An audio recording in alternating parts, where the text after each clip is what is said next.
You know The Lion King, but did you know its story was directly inspired by Shakespeare's Hamlet? Before Simba, there was Hamlet, a prince of Denmark, a murdered father, a usurping uncle, and a quest for revenge. Tonight, we're forgetting the savannah and heading to Elsinore Castle, where the original tragedy began. Get ready to discover the true storm of feelings behind the story. To understand Hamlet, we first need to understand Shakespeare himself. This man whose genius has lasted through centuries and changed world literature. Shakespeare isn't just one writer among many. He's the playwright who understood the human soul like no other. He explored people's passions, weaknesses, and contradictions with amazing depth. Born in 1564 in Stratford-upon-Avon, a small English town, Shakespeare grew up during an exciting time for culture.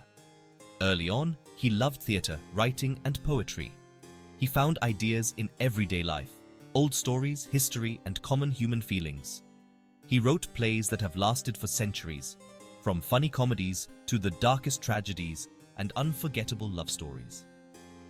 But among all his works, Hamlet is definitely his most famous masterpiece. It's the play that best shows how complex his art is and how rich his ideas are. Why is Hamlet still so fascinating today?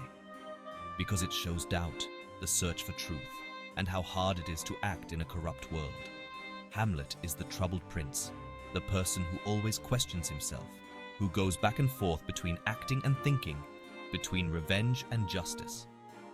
Since its first performance in 1601, Hamlet has never left the stage. Every generation, every era, every culture finds their own questions, doubts, and dreams reflected in it.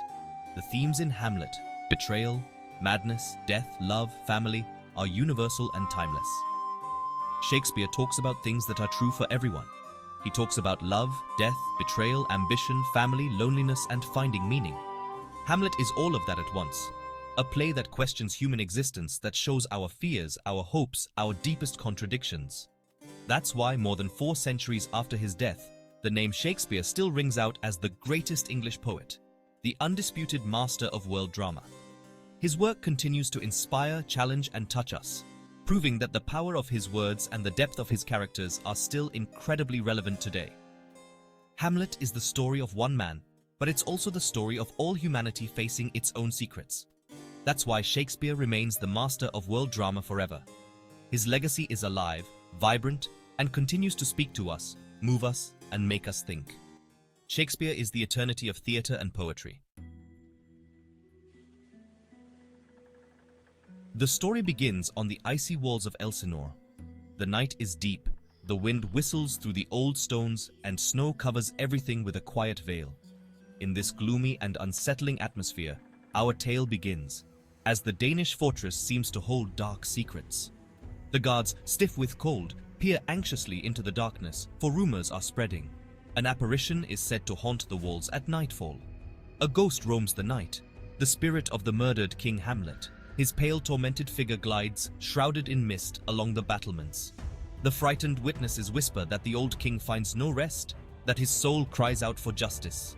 This mysterious apparition disturbs the peace of the castle and spreads fear among the soldiers and courtiers. Horatio, Prince Hamlet's loyal friend, witnesses the apparition and, deeply shaken by what he has seen, decides to inform the young prince. He knows that this vision is not a simple dream or an illusion, but a message from the afterlife.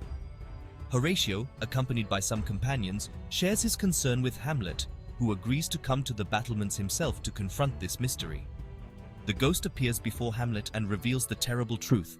He was killed by his own brother Claudius, who poured poison into his ear while he slept. Claudius not only stole the crown but also married Queen Gertrude, Hamlet's mother. This family betrayal deeply shakes the young prince, who discovers that evil is eating away at the heart of the kingdom. The ghost, filled with pain and anger, begs Hamlet to avenge his murder. It asks him not to let this crime go unpunished, to restore lost honor, and to free its tormented soul. But it also asks its son to spare the queen, as she was a victim of Claudius's manipulation. Hamlet, deeply shaken, feels the weight of a terrible mission resting on his shoulders. Torn, Hamlet swears to find out the truth and punish the guilty. He retreats to the solitude of his room, plagued by doubt and anger. He wonders how he can prove Claudius's guilt without giving himself away. In the night, he ponders, ready to do anything to fulfill his father's will. but aware of the danger that awaits him at every moment. To trick his enemies and observe their reactions, Hamlet decides to pretend madness. He adopts strange and unpredictable behavior, causing confusion at court. The courtiers, the queen, and even Claudius wonder about the prince's mental health, unaware of his true intentions. This trick buys him time and allows him to prepare his revenge in the shadows. The tragedy is set in motion. Hamlet must choose between justice and revenge, in a kingdom devoured by lies, betrayal, and fear. Every gesture, every word can betray him. He walks a thin line, torn between his duty as a son and the terrible consequences of his actions. Elsinore Castle becomes the scene of a drama where no one is safe from mistrust. The trap is set, but is Hamlet ready to become a murderer himself? Can he cross the line and exact revenge without losing his soul? The fate of the prince and the entire kingdom now depends on his decisions. The Knight of Elsinore has not yet revealed all its secrets, and the ghost of revenge hovers over everything, ready to change the course of history. To fool the court, Hamlet puts on a mask of madness, causing confusion all around him. Claudius, feeling uneasy, has Hamlet spied on by his friends Rosencrantz and Guildenstern, and by Polonius, convinced that his madness is caused by his love for Ophelia. Ophelia, who is in love and sacrificed, suffers from Hamlet's harshness as he pushes her away, either to protect her or to keep her at a distance. The court becomes a nest of spies, and trust disappears. A group of actors arrives. Hamlet has a plan. He has them perform a scene of a king's murder, hoping that Claudius will reveal his guilt. The theater becomes Hamlet's weapon, and the trap is set. The play begins, acting out the murder of the king. Claudius, clearly upset, leaves the room. Hamlet has his proof. That hit him like a punch to the gut. Gertrude calls Hamlet to her. The fight is intense. He accuses his mother of betrayal. For Hamlet, it's like a stab to the heart, a sound behind the tapestry. Hamlet kills Polonius, thinking he's hitting Claudius, a fatal mistake that changes everything. This murder marks a point of no return. Hamlet himself becomes a killer. He has blood on his hands. Claudius uses the chance to send Hamlet to England, pretending it's for his safety. He wants to get rid of him, no matter the cost. Ophelia, broken, falls into madness. Her heart is shattered like old china. Just before this, Hamlet says the famous "to be or not to be" speech, thinking about life and death. It's a question that still makes many people think today. The spiral of violence speeds up, and the tragedy gets worse. It's as if fate is taking its unyielding course. Ophelia, deeply affected by her father's death and Hamlet's rejection, sinks into poetic madness. She wanders around, handing out flowers, singing broken songs. She's like a picture of lost innocence, almost like a Lorelei singing about her own sad fate. Her death, drowning in the river, is still one of the most touching scenes in the play. Was it an accident, or did she take her own life? We'll never know for sure, but her disappearance makes her brother Laertes even angrier. Claudius uses this anger and pushes Laertes to challenge Hamlet to a rigged duel. It's a sneaky plan, typical of the tricks played in royal courts, like you hear about in many old German stories. Ophelia's death doesn't make things better. It just speeds up the final tragedy. Claudius sends Hamlet to England with a secret order for his execution, entrusted to Rosencrantz and Guildenstern. Hamlet discovers the plot, swaps the letter, condemning his former friends in his place, then escapes. Meanwhile, Laertes, consumed by grief, returns from France, ready to avenge his father and sister. Claudius manipulates Laertes and arranges a sneaky duel with a poisoned sword and a deadly cup of wine. Hamlet and Laertes, two sons on a quest for revenge, face each other, each a mirror of the other. The court is now a minefield. Every smile hides a betrayal. The final trap is set. The tragedy reaches its peak. In the quiet of the graveyard, Hamlet thinks about death, holding the skull of Yorick, his old jester. This act, which has become famous, shows how fragile life is and how death always comes for everyone. Looking at this skull, Hamlet questions why we exist, how pointless human desires can be, and the fate that waits for everyone, whether they are a king or a simple servant. This moment of thinking about things hints at the sad events to come, where death hangs over all the characters. The much-awaited duel starts in the castle's big hall, with the court watching nervously. Laertes, full of revenge, faces Hamlet with a poisoned sword, a deadly trap set by Claudius.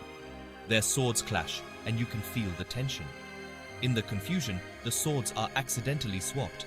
Laertes wounds Hamlet, but then he himself is hit by his own poisoned weapon. The poison now runs through their veins, sealing their fate.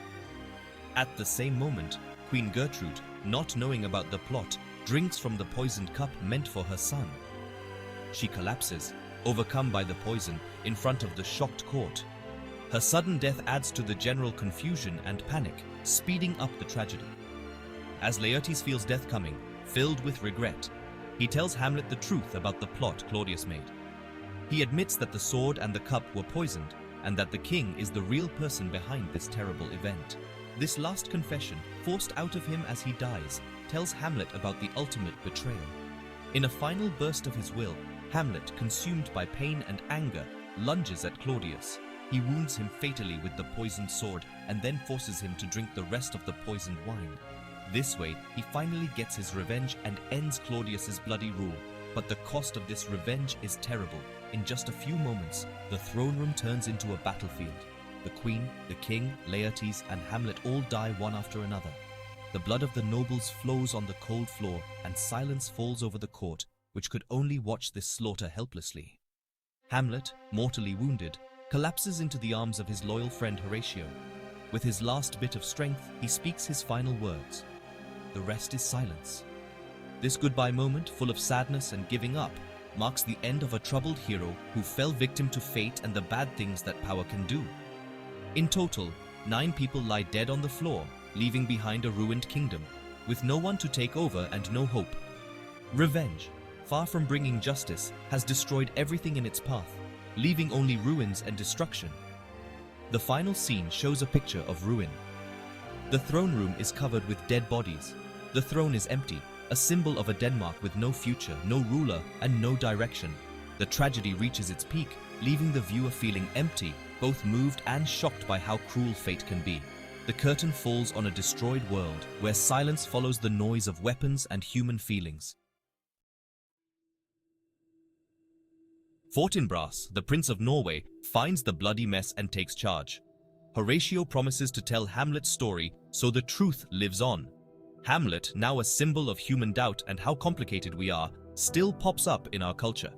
His famous speech, "To be or not to be," shows the big question we all ask about life.